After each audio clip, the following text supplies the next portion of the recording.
To start our session, I would like to invite Dr. Joshua Lam, digital health physician, who will moderate this session. Everyone, please welcome Dr. Joshua Lam.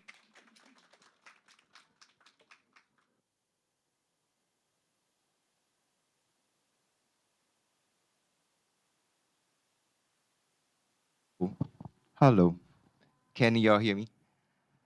Hello, good afternoon. I am going to be moderating this session. I really thank FPCI for the opportunity to be here.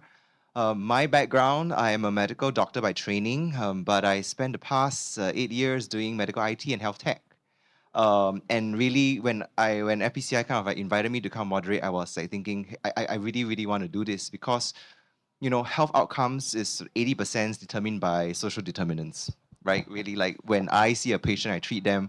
I can't do the things like to help them get to have like housing security, education, food security, etc. It's really up to the different other industries. So I'm very honored to be here, and with me, my esteemed panelists.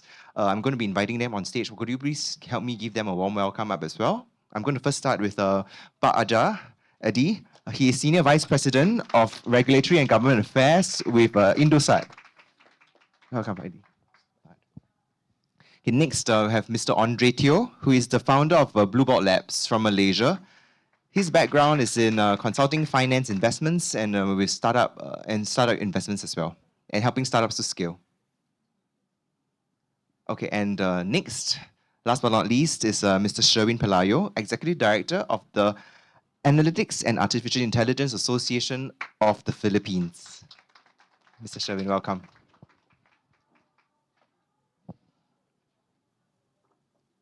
Okay, so we are going to be going through the discussion as follows. First, I'm going to be asking the panelists some questions, and then we'll have some time for the panelists to respond in terms of general AI, as well as then like what it actually means for us, the people, right, in ASEAN. And then later, I'm going to be inviting guests from the floor to discussants to kind of like ask the questions, and then we're going to have the panelists answer as well. And I've noted that we do have an hour, but I think we will have enough time to kind of accommodate one or two more questions if there's any from anybody. All right. Okay. So, Southeast Asia now is really a place where people think is a good where we can actually develop and advance AI. So I'm going to ask the panelists generally, what are the biggest regional benefits and societal risks which the ASEAN should take into account? Right? And can ASEAN member states position themselves and compete in the global AI industry? Maybe I'm going to ask Pak. Yeah.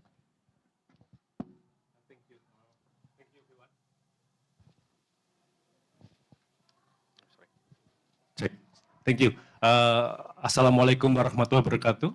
Good afternoon. Happy Batiks Day for everyone who wear batiks today. So, okay, that's a great question. So, I would like to start about talking about AI regarding this movement or journey. People may be seeing ASEAN as a market of technology and AI. So I would like to emphasize the importance how we can see ourselves as a maker of AI, as a developer of AI. Why this is possible? Because technology, when it starts, let's say for AI, it starts with OpenAI introduce large language model that you can talk to computer using your own languages. You do not need to learn about algorithm, computer languages, but with large language model, and now you can start talking to computer, to AI, ask their help as your friends, assistants, maybe the loved ones, and everything that sometimes that you cannot imagine before. It is magic. Very, very great opportunity. The question is how we can harness AI. If we are looking for the history, we see how printing press doing the same thing.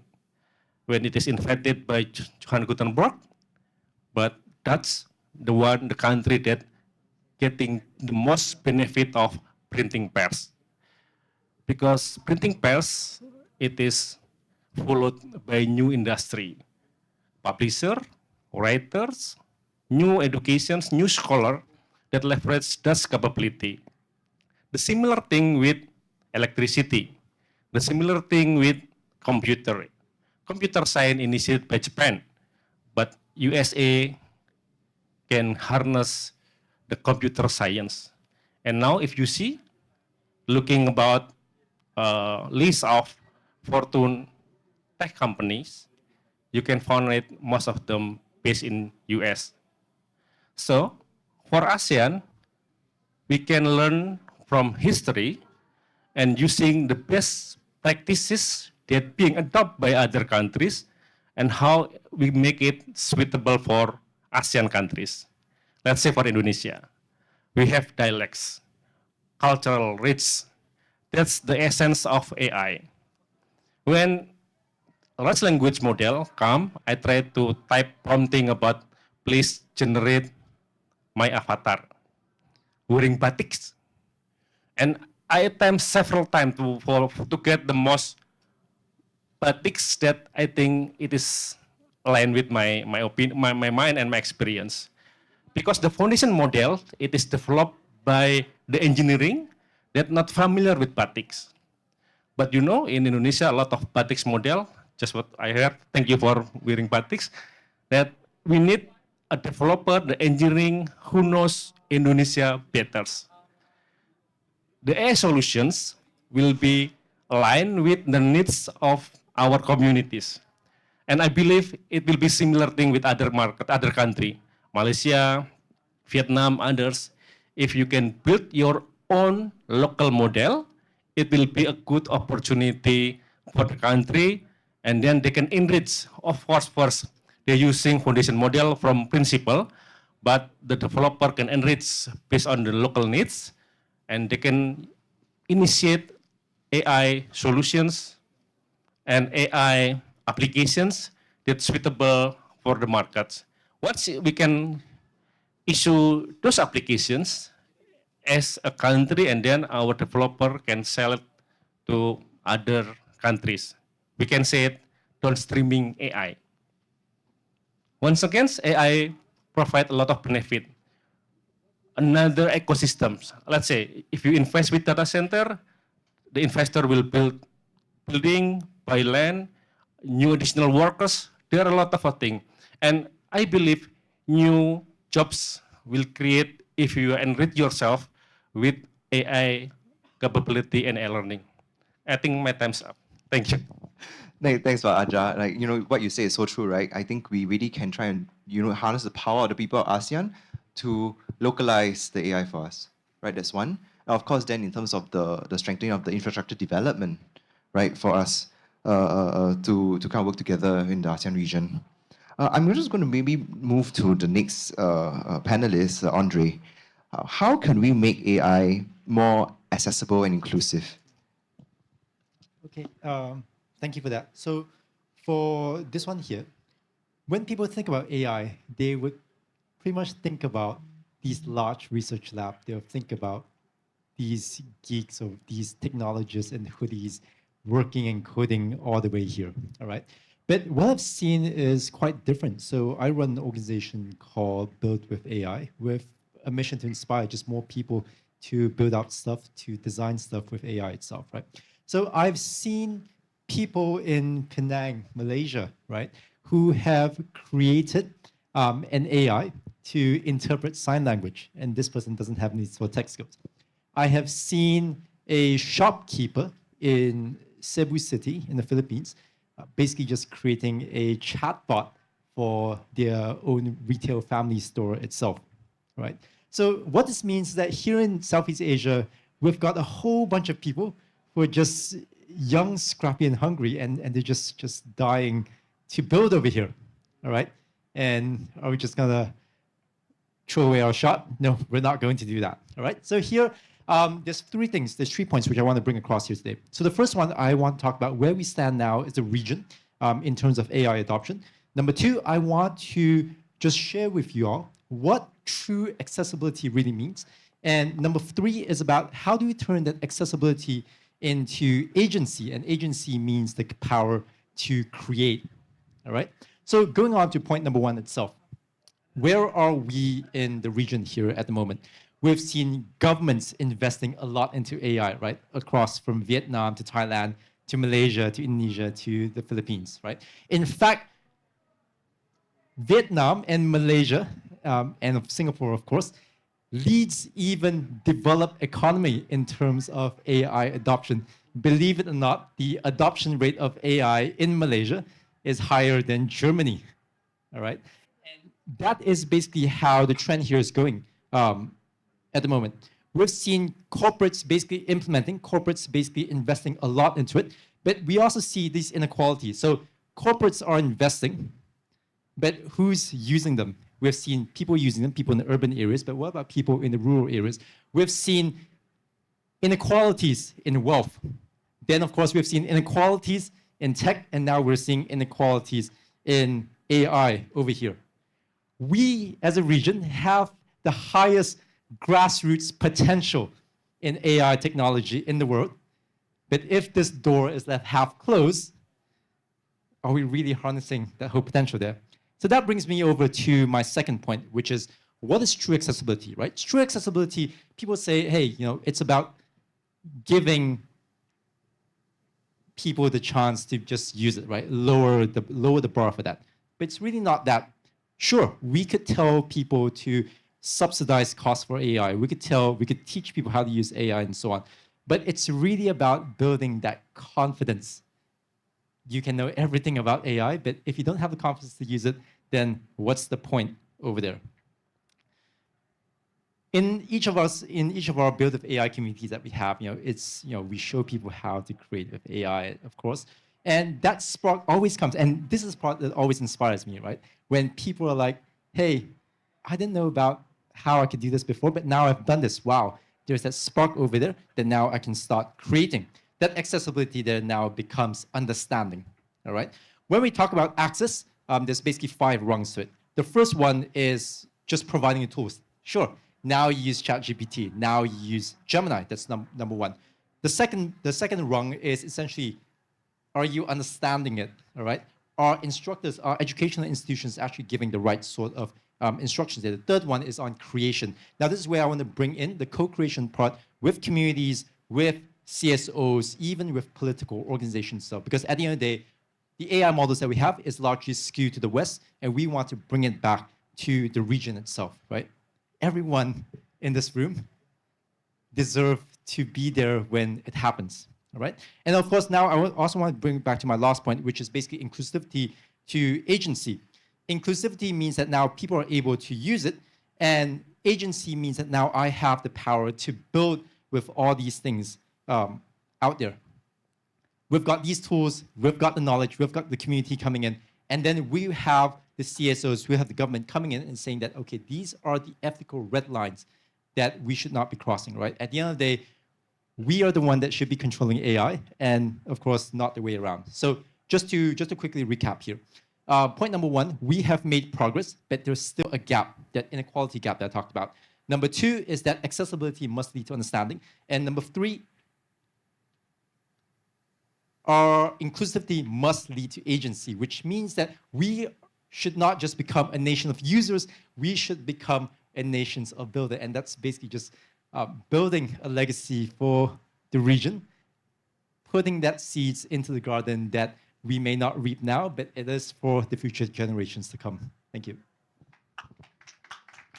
Thanks, Andre. I really love how you kind of rally us together, right? The reality is that if we do not steer on the ground and then put it for ourselves, we will be at the beck and call of the bigger companies who tell us how we should move AI, right? And we don't know whether or not our interests are actually, taken care of. I think that's something we're always very worried about as one of the negative points from coming from AI, a lot of AI conversations nowadays.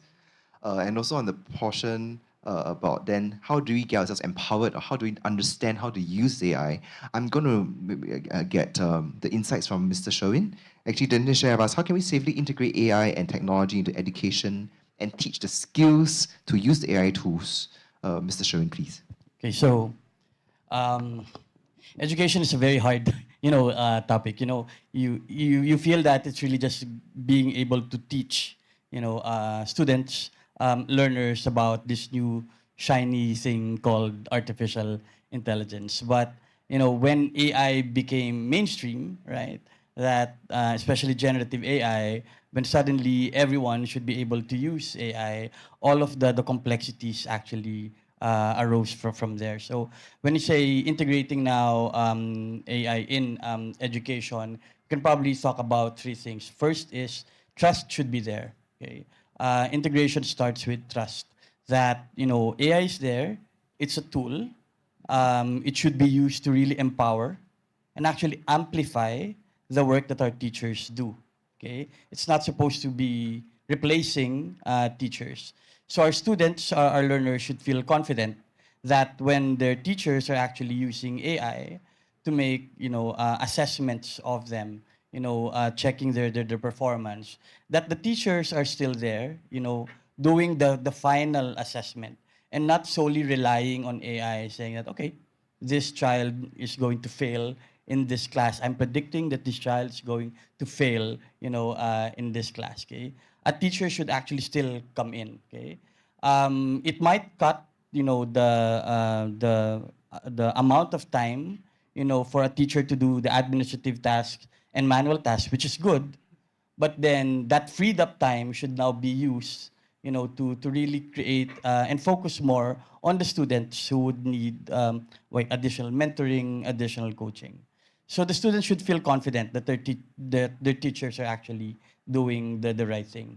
I think the second thing that I'll talk about education is we also need to understand the context. Okay, and Andre mentioned this a bit earlier. Okay, it's not really just about teaching how people can become experts or developers in AI. Okay, there are certain levels there. Okay, in fact, we are currently building in the Philippines this national AI upskilling roadmap, and we feel that there are several levels of education as far as AI. The more technical ones, we leave that to we develop our AI engineers, AI developers, and AI experts. So we leave that to higher education. And actually, in fact, there's actually few demand for AI developers, engineers, and really experts. Okay, you don't really need 1/10 of your population to be developing AI. To be honest, there's really no demand for that. The next part, as far as context is concerned, is more also on AI adoption. Okay, this is really using AI to augment the work that you're currently doing. So again, like teachers, for example, using AI to automate the more manual tasks, micro, small, and medium enterprises using AI to create chatbots, right? To create their business plans, to create their financial plans. Again, just using AI to augment their work. So that's AI adoption. The biggest part that we're actually planning, the majority of the population is more on AI awareness. Okay, using critical thinking to judge whether what they see in social media is real or not, because that currently is the one that's posing the greatest problem and threat, and not just in the Philippines, right? Um, Many of us, I'm a fairly intelligent guy, but there are times that when I see something in Facebook or in TikTok, I cannot distinguish anymore if it's AI or not.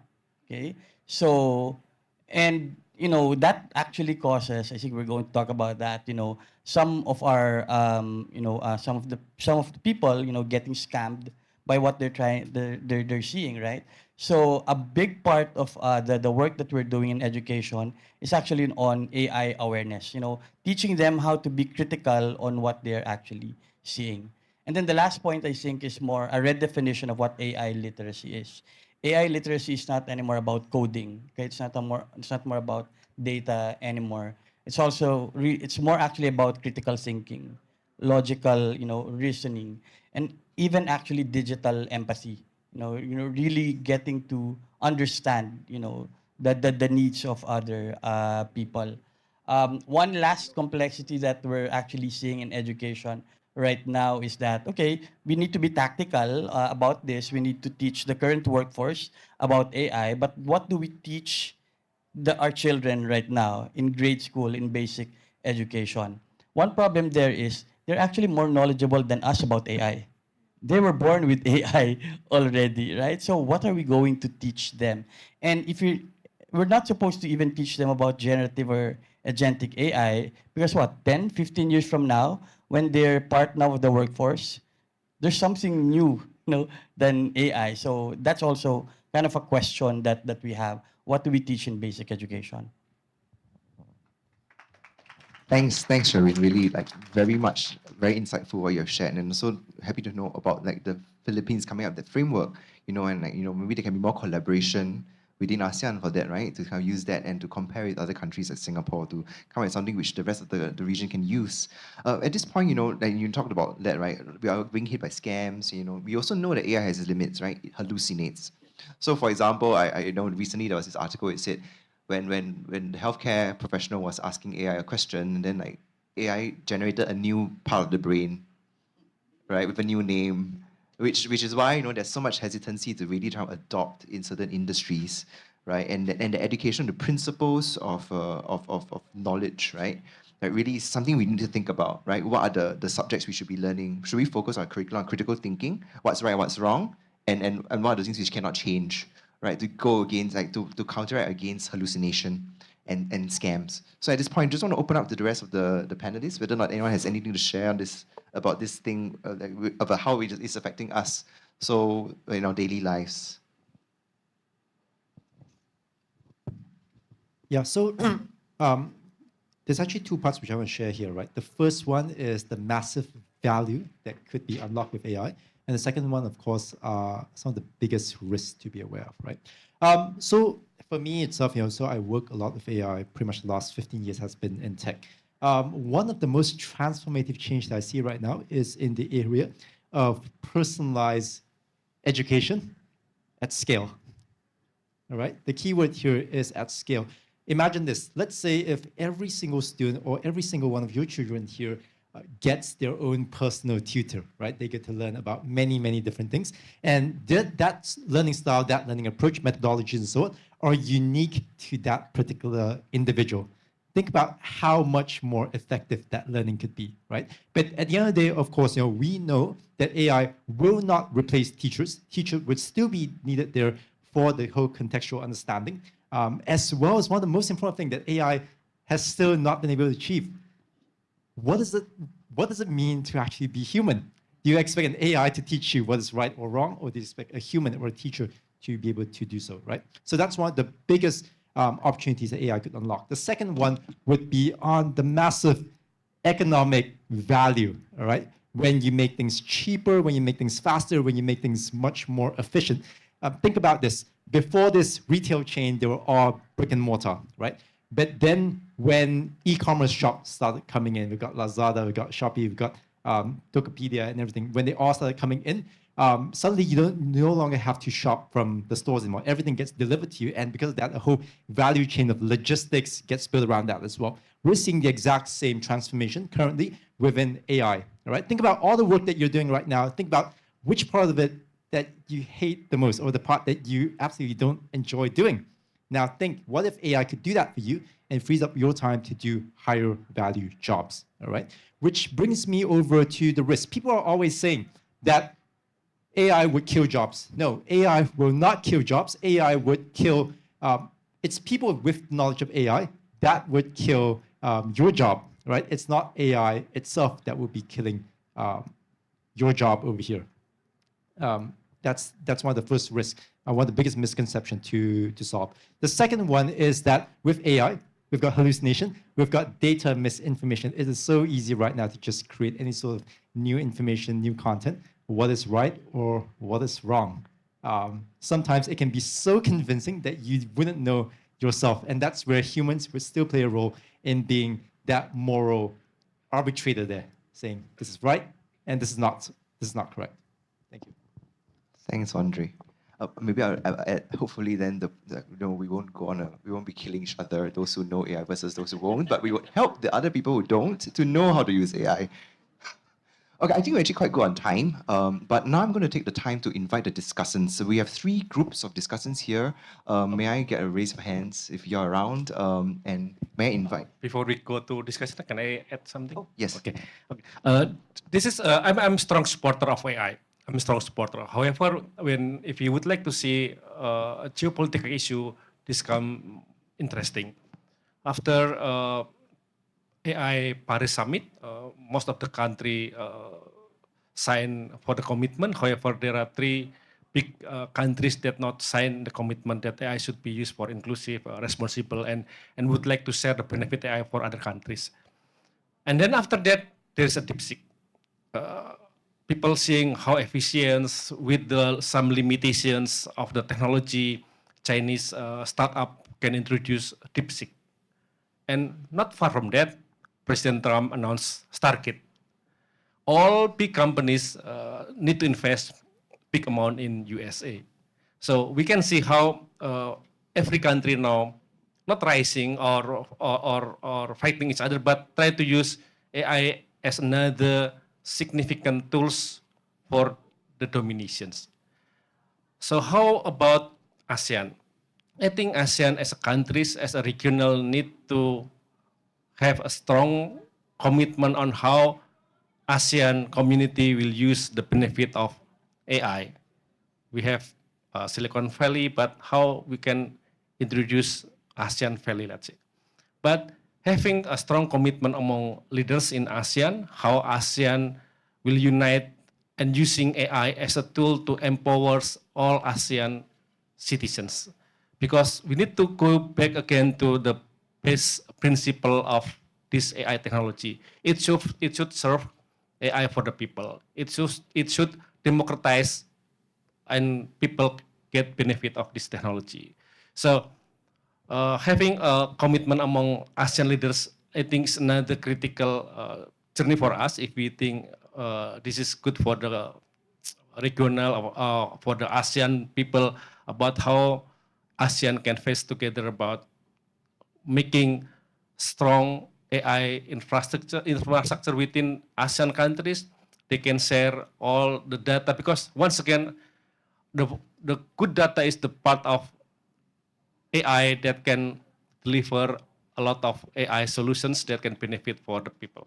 Thanks, Pak Aja. Really a lot of words of wisdom, which I really want to echo. So, right, the reality is that like with all the geopolitical tension, US-China trade war going on, and they're thinking of how to protect their own interests in AI dominance, right? It leads us to really focus on like what we need to build in ASEAN.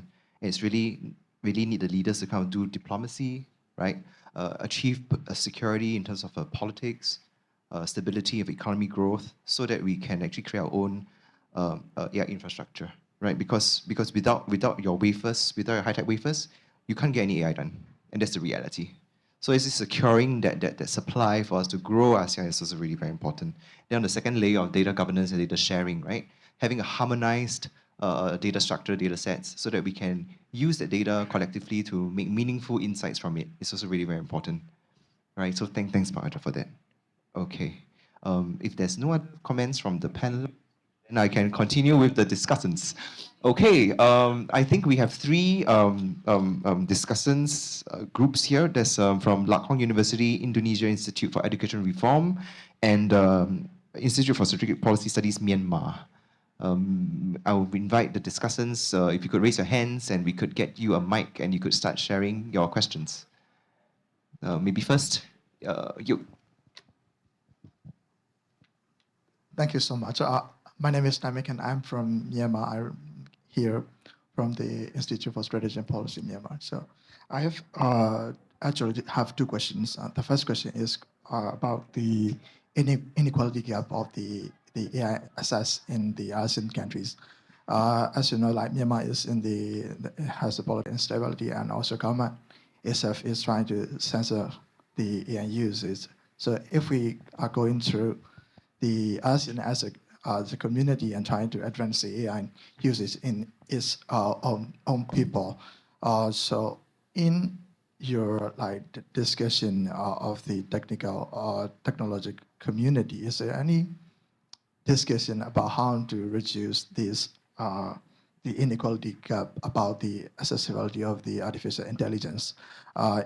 One, there is a political instability, there's internet shutdown in those countries. Is there any discussion in your tech community?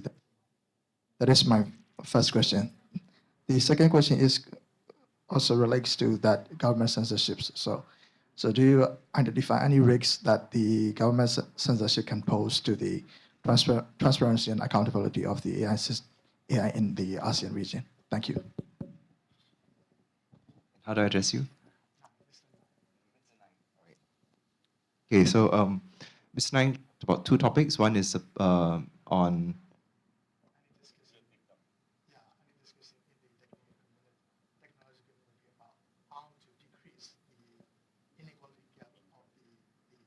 okay, addressing inequality, and the second one is on okay. So panelists, Okay. So I'll try to answer those two questions. Great questions. First, I think about commitment. Commitment first about if we are looking for the maturity not AI, technology readiness, technology infrastructure. Of course, Singapore is the best one. And then we can see some countries has an issue about it. However, I think to address those issues, government need to issue in Indonesia, let's say, more agile policy, more favorable policy.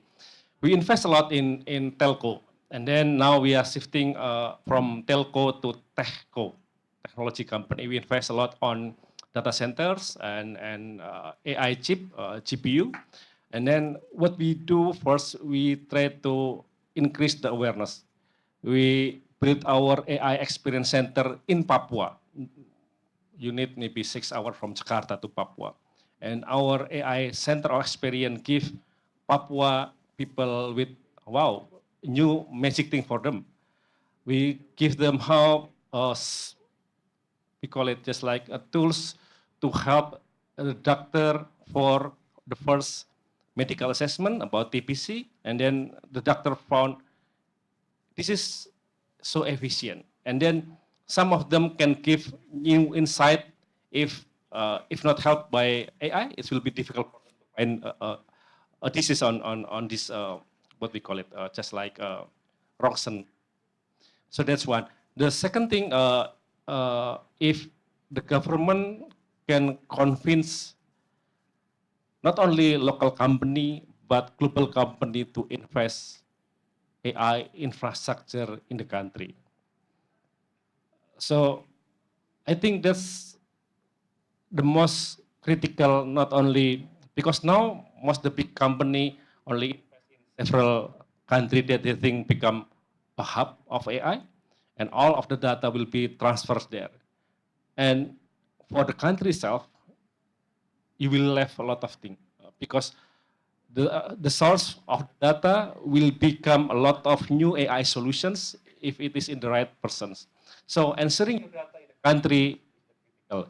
But as country, you can say, oh, you can doing business in my country, but please invest AI infrastructure in our country. That's helping AI software, helping the people with the opportunity for new economy and job and everything, and while providing opportunity for researchers, AI developer to build their own AI within the country. That's I would like to reiterate my my previous statement about downstreaming AI. If not, only big company has an opportunity on that, or people with a strong capability infrastructure has access on that. But you can imagine people like in Jogja, in the remote area that still need sufficient infrastructure and opportunity and grooming as an ecosystem for AI. A lot of homework need to do, but starting issuing a policy on sovereign, and I would like to say that big companies, local companies that would like to be part of AI journey should invest AI infrastructure in the country. So that's being a fairness for all. They can doing business, gaining opportunity for profit while still serve people in the country. That's my For me, I think I'll address the one on inequality. I think a lot of, in my experience in healthcare space, is the older generation who kind of need services who do not know how to use digital tools, and that's a problem. So I think really maybe the very short term, we need to think of how to get people to support the elderly, the people who do not have the tools on hand to learn how to use it and get the data, because you need the data to kind of run processes and things, right? And you need data to train models. You need data to contextualize.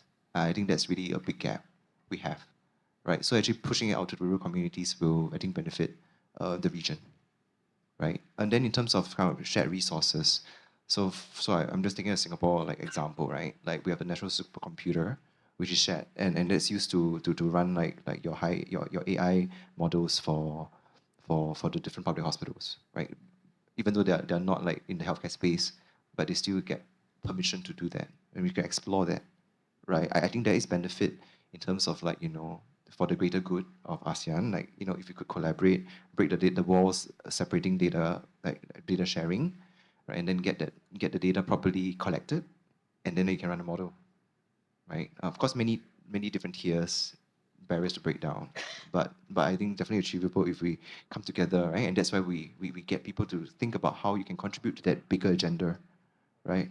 Which I think has been just stopping us from really working together, right? Let's tackle the harder one, the censorship. Okay. Well, at least in the Philippines, there's really no censorship that's actually happening. Everyone can still freely post, anything and everything in social media.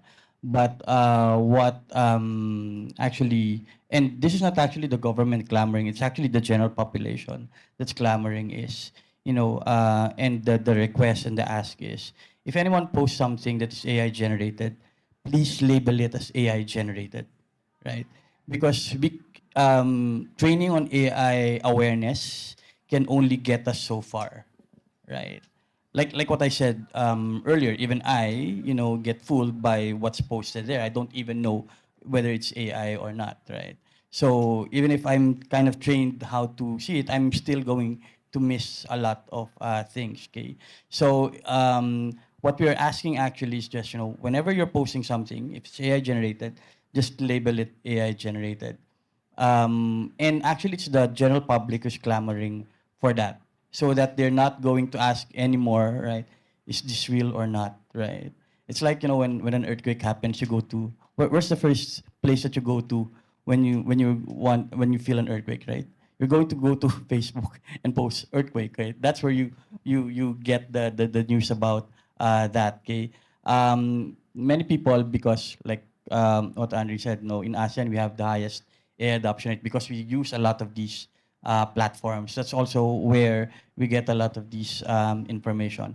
So, at least for what we're seeing, it's more self-regulation, self-censorship that we're actually asking. We tried also kind of asking Meta, TikTok, and I think they started doing that, right? They have these algorithms to say whatever is posted by someone is AI generated or not, but still not foolproof, right? So what we're saying, okay, if there's no ill intent about you posting AI, you should be able to, it should be okay to you by posting there and saying it's AI generated. It really just shows how capable you are in doing AI generated content. Okay, so we were seeing no problem with that, unless again you have a different intention while you're posting some AI generated content. I'm just going to go for a very quick one as well. Since the topic of inequality has been covered quite comprehensively, I also want to tackle the one on government censorship. How does it pose a risk to the current system here, right? So different from other people, my views on sovereign AI is much more contrarian in view, right? The reason why people have sovereign AI is because they believe that the data of whoever users, whoever citizens should stay in the country. The country should be allowed to craft the sort of narrative that they wanted to, right? For instance, China would have their own narrative that they may not agree the world, that they do not want their their citizens to basically disagree with, similar to, say, the Western countries or, say, some other European countries as well, right? For me, what I believe is that the most neutral form of information should be something which is open source, all right? I do not believe that the government should be allowed to dictate what your LLM or what your sovereign LLM should tell you about a certain history and so on. Because at the end of the day, history is written by the victors. In this case, information or data that you see on AI are written by the government of the day itself. I am a strong advocate for any sort of open source projects, especially to do with LLMs, whereby we should be able, or the majority should be able to vote on what information is true and what information is not true. Essentially a Wikipedia at scale here, powered by the people for the people. Thank you. That is such an interesting idea, Andre, right? Like really open sourcing it and then like having us decide what is like true or not, actually as a safeguard itself. And then it just keeps rallying us to remember that like we really have to get involved in this AI conversation. Because AI is really advancing very rapidly. Like what Mr. Sharwin said, in 15 years' time, we don't even know whether or not the things you're learning now or teaching is going to be relevant, right? And I think that's something we really need, like, the people on the ground to kind of like work and ready to think about how we're going to come with the safeguards and the new tools to kind of help us in that. All right. So thank you for your question, Mr. Ngang. Next, let's move on to the other discussants. May I have the other discussants kind of share? Yeah. Could someone maybe pass the mic? Maybe Yossi could help. Thank you so much. Hello. My name is Rolanga from Education Reform. So actually, I want to talk about something that intertwined to topics, educations, and AI, which is related to Mr. Sherwin just shared before. So to refresh by the data, 90% of the students in Southeast Asia actually understands or even use AI, right? And to extend to education, we talk about talents, which becomes an employee now. 72% of the people actually use AI. But the thing about it is that only half of those employees believe their managers even know they're doing it. So talking about teachers now, so I'm talking about education, actually align with the concept, right? Teachers on the front line are struggling because they actually don't know how to differentiate between who's the students that actually use AI or not, something like that. But actually, talking about AI, teachers, when we talk about teachers always ask three things to us. First one is how to use AI is pretty practical, right? Second one, how to teach about AI. And the most fundamental one, which is how AI actually works, which is very important for us. And this is actually becomes fundamental for everyone, especially not for only for teachers, but also for students. The consequences of this is that the crisis of trust, which is mentioned by all the panelists, right? Many teachers across Southeast Asia have insufficient AI literacy. They are suspicious again to the students, and this actually brings paradox, which is in Southeast Asia, students are no more AI literate than the teachers who are supposed to teach them. The thing is, the inflation is not a small problem. It's an existential threat to our current models because, as we know, I think many countries in Southeast Asia are teacher-centered. There's actually a hierarchical position where teachers actually extend their knowledge to the students, right? And then the authority is derived from the expertise, but we have a situation where the expertise is inverted. But so for the questions is, do we, talking about AI curriculum, for example, in Indonesia, our vice president always talk about AI curriculum if he always have the time to talk about it. So my question is actually pretty specific for education. So do we delay the rollout of a formal AI curriculum until we have a properly trained our teachers? A process that might be could easily take 3 to even 5 years about it because it's really hard to understand the fundamentals. Or do we accept that for the foreseeable future, AI education will be peer-led or even bottom-up from the students, fundamentally is disrupting and also redefining traditional pedagogy of, across Southeast Asia. So thank you. So I'll take you some of the questions there. You mentioned, are we going to delay AI education? Funny thing you asked, because in that AI upskilling plan that we're having, we're saying let's prioritize the teachers first, right? So that they can teach properly in AI. So and you're right, it's going to take years in order for us to do that, because it's not really just, it's everywhere. Basic education, higher education, etc. But it's there. It's still going to be done. One of the things that I would suggest, and it's also what we're using, if we want to know what competencies our teachers need to have as far as AI, we actually reference UNESCO's AI competency for teachers. It's a very good, framework to tell exactly what teachers would actually need. It's not really just about using AI, but also the pedagogy of, teaching using AI.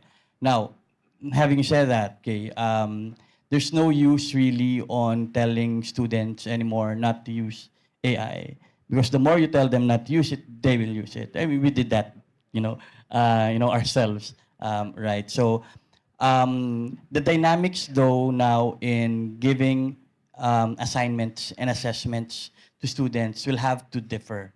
Okay, so it's like, okay, I want you to write an essay about this and this and topic.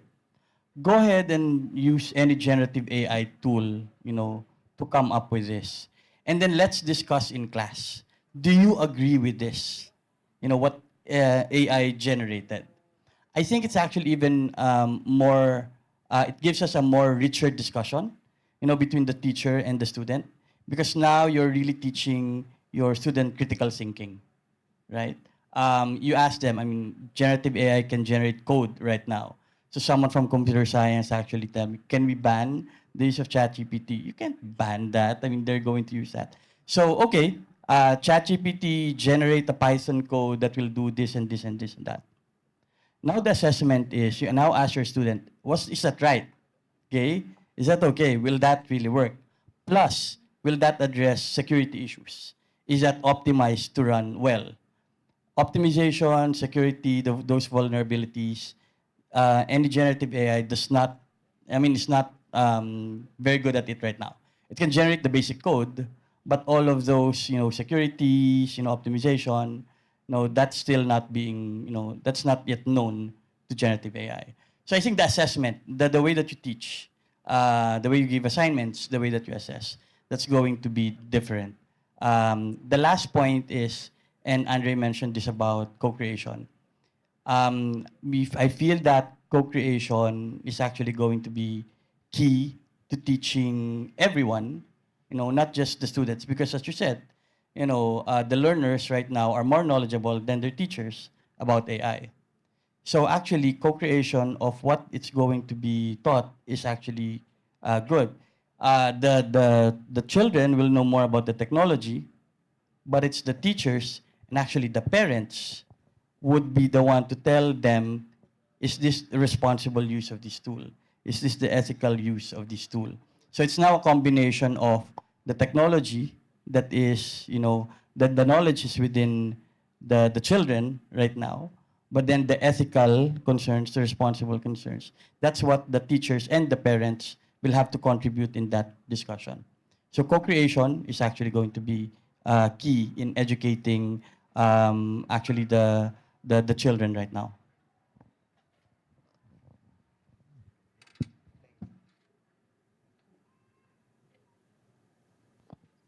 Hello.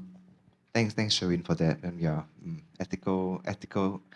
ethics in AI is something we all need to start bringing back.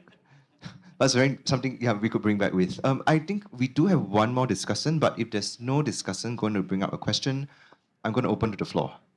So I see since there's someone who's very excited to ask a question, but the last discussion, if no other discussions, I will open to the floor. Going once, twice. Okay, sir, at the back. You have you seem very excited to ask a question. No, it's actually I don't understand much. That's why I'm asking a question. Thank you very much for giving me the opportunity on this late discussion for how to make AI work for betterment of our society. First, because I came late, I don't know what is the central of the ASEAN society. What is that? When it comes to AI, do we really need, because there are a lot of these tools that are coming outside the ASEAN, right? Whether ChatGPT from the West, whether DeepSeek from China, whether they will have the ASEAN key languages that can sort it out. So we know our society that relate to the centrality of Asia. So the parent doesn't, if it's the job of the parent, it's just a lot of things for that thing. So we really need the developers from the ASEANs to at least, which are the list of tool for the ASEAN, whether we need to develop it or we have a recommendation, which this is good to use it, and then because we can apply it, and there are so many specific application. Do you think that's gonna go that direction, or just because ASEAN is, whether ASEAN will have their own tools, in the next generation or next future, or it's just the competition of great power, AI? I think we did discuss the earlier part, and maybe Pak Ajar can elaborate about localization. Thank you, Pak. If you would like seeing news, South Korea assigned 5 local companies to build their own local model for chatbot. And Indonesia, as Indosat, with our partner and ecosystem, we launched Sahabat AI. So it is based on bahasa, and we introduced maybe 5 local dialects: Sundanese, Bataksis, Balinese, and Java. So that's our commitment to build our own local model. But having those kind of solutions require huge amount of investment.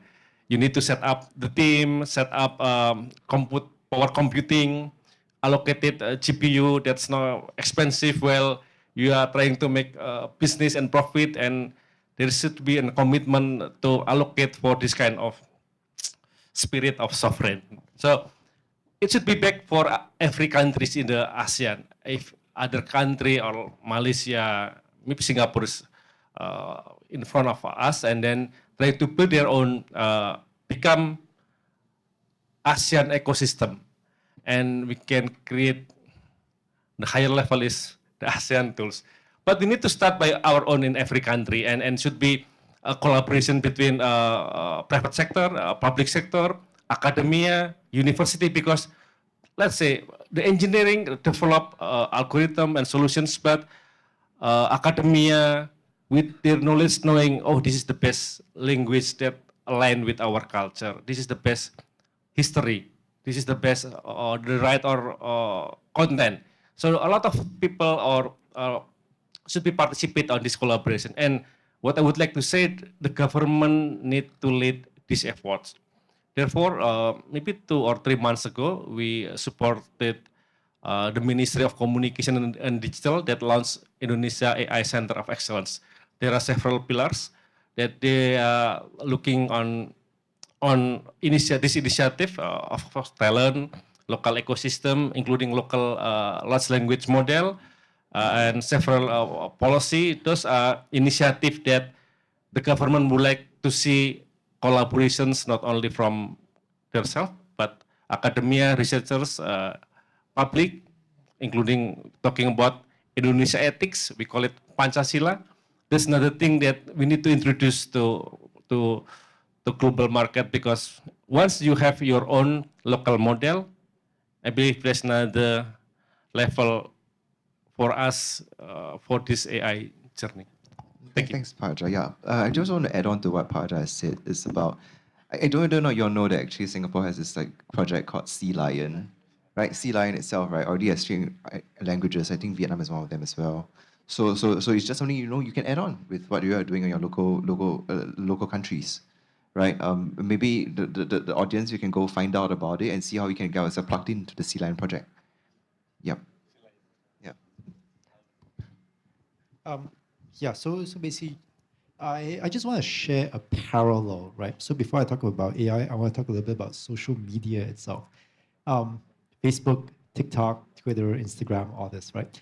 Outside of the US, outside of China, Southeast Asia as a region are the largest social media users in the world, right? Now, of course, if you're a company like ByteDance, if you're a company like Meta, and you are operating in a region as diverse as ASEAN here, what would be the best way for you to make sure that you reach the most number of people or you adapt yourself accordingly, right?